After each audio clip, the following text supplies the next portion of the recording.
Cooker கட்டிங்க, cooker இருக்கு, பொருள் இருக்கு, கட்லு, மரக்கட்லு, மரக்கட்லு, பெட்டு, கம்பெனி பெட்டு தான் அது. இது எல்லாமே நானே மறந்துட்டேன். ஆனால் லெஜெண்ட் வந்து ஞாபகம் வச்சு சுதாகர்கிட்ட கேட்குறாரு, இந்த மாதிரி வீடு மாறி போயிட்டாரா, அவருக்கு தேவையான பொருள்லாம் கொடுக்கணுமா அப்படின்னு. ஏன்னா அவர் வந்து சோசியல் மீடியாவெல்லாம் பார்க்க மாட்டாரு. இவ்வளோ கஷ்டப்பட்ட கேள்விப்பட்டவனே சரவணன் சார் ஒரு புரட்சி தலைவர் மாதிரி தான். எனக்கே ரொம்ப ரொம்ப ஃபீலிங்கா இருக்குங்க. வேற வழி இல்லாம சாமானத்துக்கு வெளியே போட்டாங்க. இந்த அதெல்லாம் நீங்க அவரை பத்தி பேசாதீங்க. எதுவும் திருமணம் பண்ணணும் என்ற ஒரு ஐடியா எதுவும் இருக்கா? இல்ல, அப்படிலாம் ஐடியா கிடையாது. நான் மதுப்பழக்கம் இருந்துச்சு, அதை நிப்பாட்டினது வந்து உடம்பு நல்லா ஆயிடுச்சு. பாருங்க எவ்வளவு குண்டாந்த இப்ப எவ்வளவு ஒல்லி ஆயிடுச்சு. அதனால சந்தோஷத்துல சிரிக்கிறேன். கூல் சுரேஷும் சுதாகரன் சுரேஷன் வந்து 2 லட்சம் ரூபாய் பணம் கொடுத்தாங்க. அதை கொஞ்ச நாள் வெயிட் பண்ணுங்க, உங்களுக்கு கிச்சன் தேவையான கட்டில், மெத்து, ஃப்ரிட்ஜ் எல்லாமே தரோம்னு அப்படின்னு சொன்னாங்க. அப்புறமே அதை நீங்க இருங்க, உங்க அட்ரஸ் கொடுங்க அப்படின்னு சொல்லிட்டு. ஆனா எனக்கு வந்து இங்க ரசிக மன்றத்தை பார்க்கணும் அப்படின்னு சுரேஷ் சார் சொன்னேன். இது முதல் மாடி ஏடி ஓய்ங்களாம். எங்க பழனி மலைக்கு போனா படிக்கட்டி ஏறுறோம்லங்க, அதை மாதிரி ஏறி வந்துடும் சொல்லி வந்தேன். வந்துட்டு இந்த பாத்திர பண்டங்கள் தான் கொடுத்தாங்க. ரசிக மன்றத்தை நான் என்றைக்கும் மறக்க மாட்டேன். சுதாகரனே, சுரேசனே, கூல் சுரேசனே, ஒரு சரவணன் சார் ஒரு புரட்சி தலைவர் மாதிரி தான். வாழ்நாளும் மறக்க மாட்டேன். இது இல்லாம சுதாகரனை சொன்னாரு, ஆனா இது மட்டும் இல்லைண்ணே, உங்களுக்கு எப்ப கஷ்டம்னாலும் எனக்கு போன் பண்ணுங்க, உங்களுக்கு ஐயா உங்களுக்கு ஹெல்ப் பண்ண சொல்லியிருக்காரு. அதனால அவர் நீடி வாழ்க. அவரு வச்சிருக்க துணிக்கடை, பாத்திர கடை எல்லாமே நல்ல வியாபாரம் பெற்று தமிழ்நாடு பூரா இருக்கு, இந்தியா பூரா கடையை திறக்கணும் எல்லாம் நல்ல இறைவனை கேட்டுக்கொள்கிறேன். நன்றி, வணக்கம்.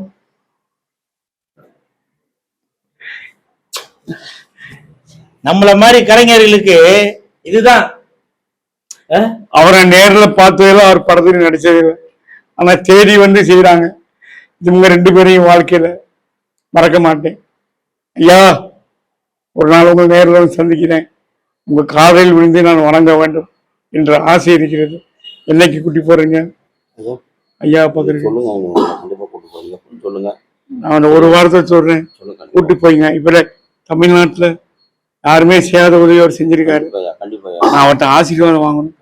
கண்டிப்பாக லெஜண்ட் அவர்களை பார்ப்பதற்கு சுதாகர் அவர்கள் ஏற்பாடு பண்ணி தருவார். சுரேசன் இன்று ஐயா பாபா லட்சுமண ஐயா நடிகர் அவர்களுக்கு எங்களுடைய அன்பு தலைவர் லெஜண்ட் அவர்கள் ஒரு ஹாஸ்டலில் போய் தங்கியிருக்காங்க, எம்எல்ஏ ஹாஸ்டலில்.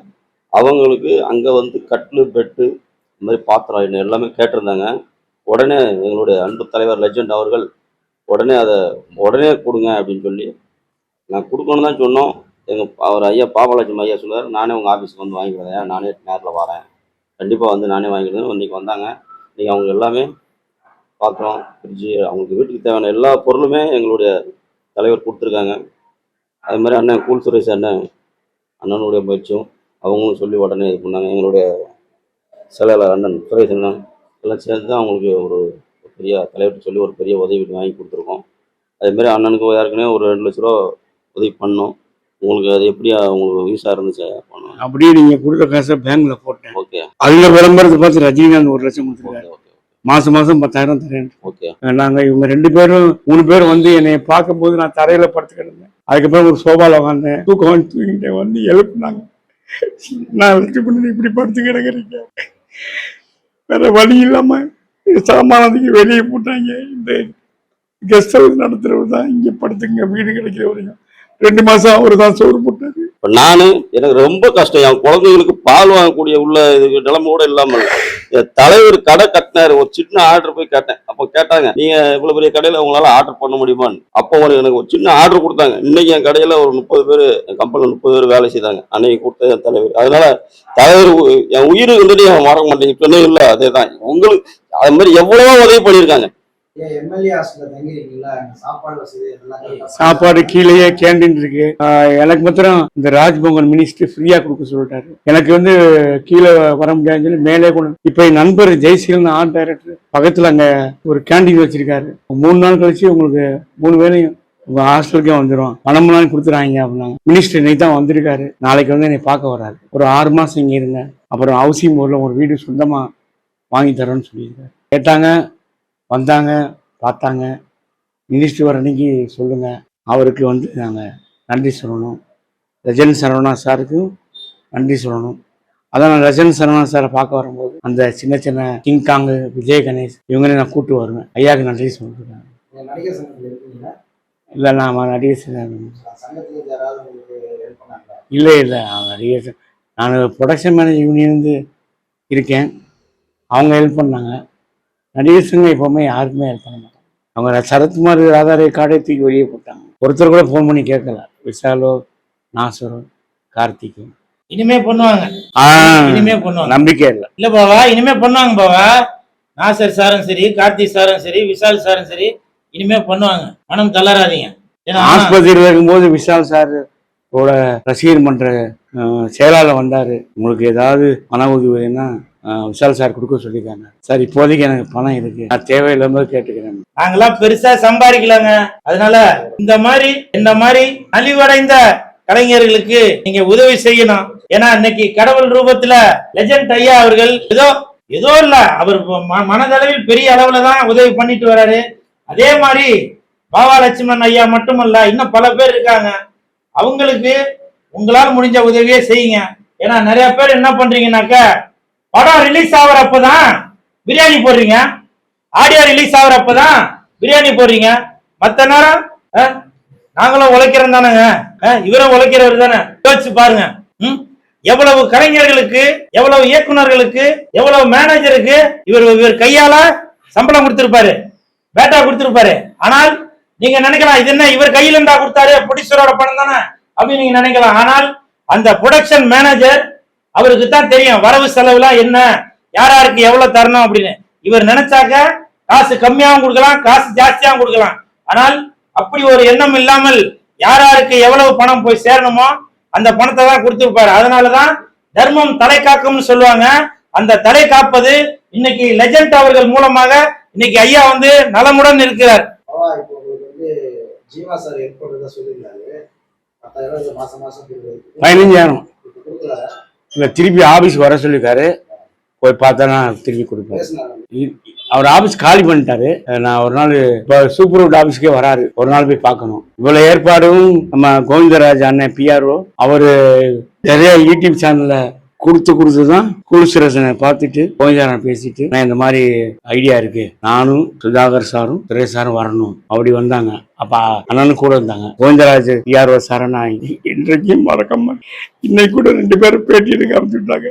நான் இங்க வந்துட்டேன். அது பேட்டினா சும்மா கிடையாது, பணம் வாங்கி கொடுக்குறாரு. அவரை மறக்க மாட்டேன். அதெல்லாம் நீங்க அவரை பத்தி பேசாதீங்க, இல்ல பேசாதீங்க. அவர் பேசல, சுப்பையான்னு அவர் உதவியாளர் பேசினாரு. 1 லட்சம் அக்கௌண்ட்ல போட்டாங்க, மாசம் 10,000 போட்டுருந்தாங்க.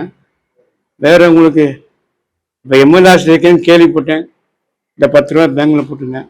சப்போஸ் இங்கேருந்து காலி பண்ணி ஏதாவது வீடுக்கு போறீங்கன்னா அந்த வாடகை தரேன் இருக்காங்க. ரஜினி சாரை பார்க்கறது கேட்டிருக்கேன் நான். அவர் ஷூட்டிங் புதுப்படம் ஆரம்பிச்சிட்டாங்க, ஹஸ்பண்ட் மாதிரி. அது ஷூட்டிங் முடிஞ்ச பிறகு நான் சொல்றேன், வீட்டிலே பார்க்கலான்ட்டு இருக்காங்க. நீங்க என்ன கல்யாணம் பண்ணல, ஒருவேளை இப்போ உங்க வயதுக்கு ஏற்ற மாதிரி, ஏன்னா சில பேர் திருமணமாகி மனம் முறிந்தவங்க இருப்பாங்க இல்லையா, ஒருவேளை உங்களுக்கு இல்ல சில பேர் கல்யாணம் பண்ணாம கூட இருப்பாங்க. ஒருவேளை அந்த மாதிரி உங்களுக்கு உதவியாக இருப்பதற்கு எதுவும் திருமணம் பண்ணணும் என்ற ஒரு ஐடியா எதுவும் இருக்கா? இல்ல, அப்படிலாம் ஐடியா கிடையாது. என்னை நானே பாத்துக்குவேன். ஏன்னா இப்போ நான் மதுப்பழக்கம் இருந்துச்சு, அது நிப்பாட்டினது வந்து உடம்பு நல்லா ஆயிடுச்சு. பாருங்க எவ்வளவு குண்டாந்து இப்ப எவ்வளவு ஒல்லி ஆயிடுச்சு. அதனால நான் என்னையை நானே பாத்துக்குவேன். எனக்கு அதுக்குதான் கேட்டாங்க, உங்களுக்கு வெஸ்டர்ன் டாய்லெட் வேணுமா கேட்டாங்க. ஆமாங்க அப்படின்னு மினிஸ்டர்கிட்ட. அது ஒரு பெட்ரூம், இன்னொரு பெட்ரூம். எனக்கு ஒரு ஏசி வாங்கி மாட்டிட்டாங்க, ஃபேனு. நான் வந்து தங்க இடம் இல்லாமல் ரோட்டில் படுத்து கிடந்த போது தமிழ் முதல்வர் சொல்லி ராஜ்மோகன் ஐயா வந்து வீடு கொடுத்தாங்க.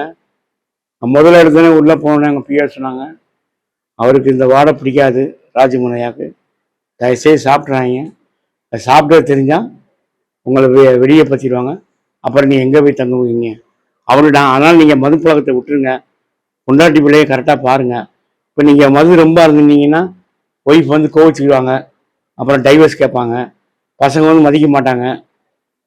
ஸ்கூலில் உள்ள பசங்களாம் வந்து ஏய் இவங்க அப்பன் பெரிய குடிகாரன் எல்லாம் கிண்டல் பண்ணுவாங்க. அதனால் தயவுசெய்து யாருமே மது பழக்கத்தை விட்டீங்கன்னா வாழ்க்கை நல்லா இருக்கும். இது வரைக்கும் அழுதுகிட்டு இருந்தேன், இப்போ நான் சிரிச்சுக்கிட்டு இருந்தேன் ஃபோட்டோக்கு. காரணம் இந்த பொருட்கள்லாம் பார்த்தோன்னா மகிழ்ச்சி ஆகி போச்சு. அதனால் சந்தோஷத்தில் சிரிக்கிறேன்.